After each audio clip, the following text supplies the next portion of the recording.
Kerala vision news Thiruvananthapuram. മറ്റൊരു പ്രധാനപ്പെട്ട വാർത്തയിലേക്കാണ് പോകുന്നത്. തിരുവനന്തപുരം അമ്പലമുക്ക് വിനീത കൊലക്കേസിൽ പ്രതിക്ക് വധശിക്ഷ. തിരുവനന്തപുരം അഡീഷണൽ സെഷൻസ് കോടതിയാണ് ശിക്ഷ വിധിച്ചത്. തമിഴ്നാട് കന്യാകുമാരി സ്വദേശി രാജേന്ദ്രനാണ് വധശിക്ഷാ. വിവരങ്ങളുമായി വിഷ്ണു കരുണാകരൻ ചെയ്യുന്നുണ്ട്. വിഷ്ണു, വാർത്തയുടെ കൂടുതൽ വിവരങ്ങൾ. തിരുവനന്തപുരത്തെ അമ്പലമുക്ക് നടന്ന കൊലപാതകത്തിൽ വിനീതയെ കൊലപ്പെടുത്തിയ കേസിൽ ഇപ്പോൾ പ്രതിക്ക് വധശിക്ഷ വിധിച്ചിരിക്കുകയാണ്. അഡീഷണൽ സെഷൻസ് കോടതിയാണ് ഈ ശിക്ഷ വിധിച്ചിരിക്കുന്നത്. പ്രതിയുടെ മനോനില അടക്കമുള്ള എല്ലാം പരിശോധിച്ചതിന് ശേഷമാണ് ഈ ഒരു വിധിയിലേക്ക് എത്തിയിരിക്കുന്നത്. കന്യാകുമാരി തോവാള സ്വദേശിയായ രാജേന്ദ്രനാണ് കേസിലെ പ്രതി കുറ്റക്കാരനെന്ന് ഏപ്രിൽ 10 തന്നെ കോടതി കണ്ടെത്തിയിരുന്നു. അതിനെ തുടർന്ന് പ്രതിയെക്കുറിച്ച് വിശദമായി കൂടുതൽ കാര്യങ്ങൾ അന്വേഷിച്ചു. പ്രതിയുടെ കുറ്റകൃത്യം അപൂർവങ്ങളിൽ അപൂർവമെന്നാണ് പ്രോസിക്യൂഷൻ വാദിച്ചിരുന്നത്.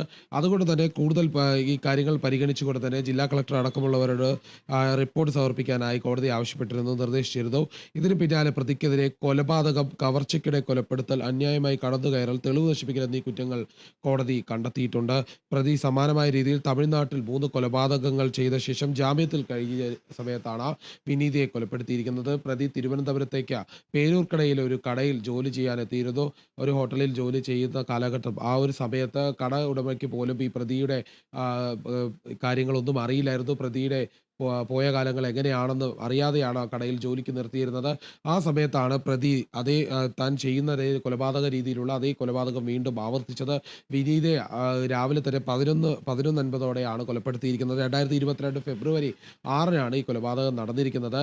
വിനീതയെ പിന്തുടർന്ന് ഈ അലങ്കാര ചെടികൾ വിൽക്കുന്ന കടയിലേക്ക് എത്തി ചെടി വാങ്ങണമെന്ന് ആവശ്യപ്പെട്ട് സംസാരിച്ചുകൊണ്ടാണ് ആ കടയിലേക്ക് എത്തി വിനീതയെ കഴുത്തിൽ കിടന്ന മാലയ്ക്ക് വേണ്ടി കഴുത്തറുത്ത് കൊലപ്പെടുത്തിയ ശേഷം 4.5 പവനോളമുള്ള ഈ മാല കവർന്നതിന് ശേഷം പ്രതി അവിടെ നിന്ന് കടന്നു കളയുകയായിരുന്നു. CCTVക്ക് പോലും ലഭിക്കാത്ത വിധത്തിലുള്ള രീതിയിൽ തന്നെയാണ്, തെളിവുകൾ ലഭിക്കാത്ത രീതിയിൽ തന്നെയായിരുന്നു പ്രതിയുടെ സഞ്ചാരവും. ബൈക്കുകളിൽ കയറി ഇറങ്ങി പല ഭാഗങ്ങളിൽ പോയിരുന്നു.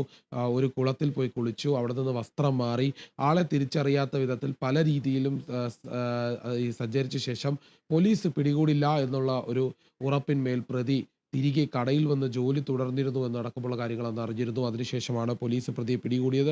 പ്രതിക്ക് സമാനമായ കേസുകളുണ്ട്. കൊലക്കേസ് പ്രതി കൂടിയാണ്. ജാമ്യത്തിൽ കഴിയവെയാണ് തലസ്ഥാനത്തെത്തി ഇത്തരത്തിലുള്ളൊരു കൊലപാതകം നടത്തിയത്. അതിക്രൂരമായ ഒരു കൊലപാതകം തന്നെയാണെന്നും അപൂർവമുള്ള കേസാണ് ഇത് പരിഗണിക്കേണ്ടതെന്നും പ്രോസിക്യൂഷൻ ആവശ്യപ്പെട്ടിരുന്നു. അതിനോടെ തന്നെ പ്രതി കുറ്റക്കാരനെന്ന് ഏപ്രിൽ 10 തന്നെ കോടതിക്ക് ബോധ്യപ്പെട്ടിരുന്നു. അതിന് പിന്നാലെയാണ് വധശിക്ഷ വിധിച്ചിരിക്കുന്നത്. ആതിര. വിഷ്ണു, പരമാവധി ശിക്ഷ നൽകണമെന്ന് വിനീതയുടെ കുടുംബമടക്കം ആവശ്യപ്പെട്ടിരുന്നു. ഇപ്പോൾ പ്രതി രാജേന്ദ്രന് വധശിക്ഷയാണ് ലഭിച്ചിരിക്കുന്നത്. വിധിക്ക് ശേഷം കുടുംബത്തിന്റെ ഭാഗത്തു നിന്ന് എന്തെങ്കിലും പ്രതികരണങ്ങൾ ലഭിക്കുന്നുണ്ടോ?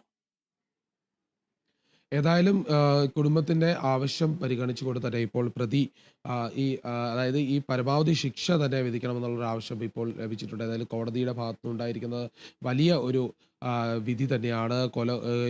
വധശിക്ഷ തന്നെ ലഭിക്കുമെന്നുള്ള സൂചന നേരത്തെയും ലഭിച്ചിരുന്നു. അതുകൊണ്ട് തന്നെ വലിയ പ്രതീക്ഷയോടെ കാത്തിരുന്ന അതേ രീതിയിലുള്ള വിധി തന്നെയായിരുന്നു. ഏതായാലും കുടുംബത്തിനടക്കം സന്തോഷമുള്ള ഒരു കാര്യം തന്നെയാണ്. ഈ പ്രതിക്ക് പരമാവധി ശിക്ഷ തന്നെയാണ് കോടതി വിധിച്ചിട്ടുള്ളത്.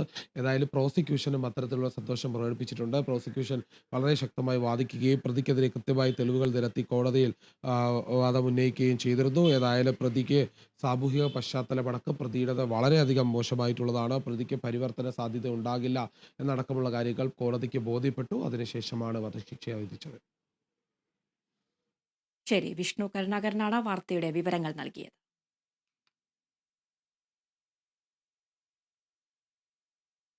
ഇനി നോക്കാം ടോപ്പ് ഹെഡ്ലൈൻസ്.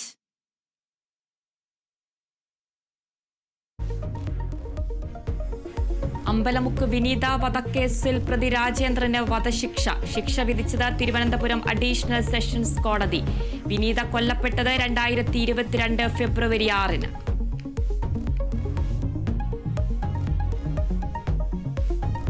കശ്മീരിൽ വീണ്ടും ഏറ്റുമുട്ടൽ. ഉധംപൂരിൽ സുരക്ഷാ സേനയും ഭീകരരുമായുള്ള ഏറ്റുമുട്ടലിൽ ഒരു ജവാന് വീരമൃത്യു. പഹൽഗാമിൽ ആക്രമണം നടത്തിയ ഭീകരർക്കായി തിരച്ചിൽ തുടരുന്നു.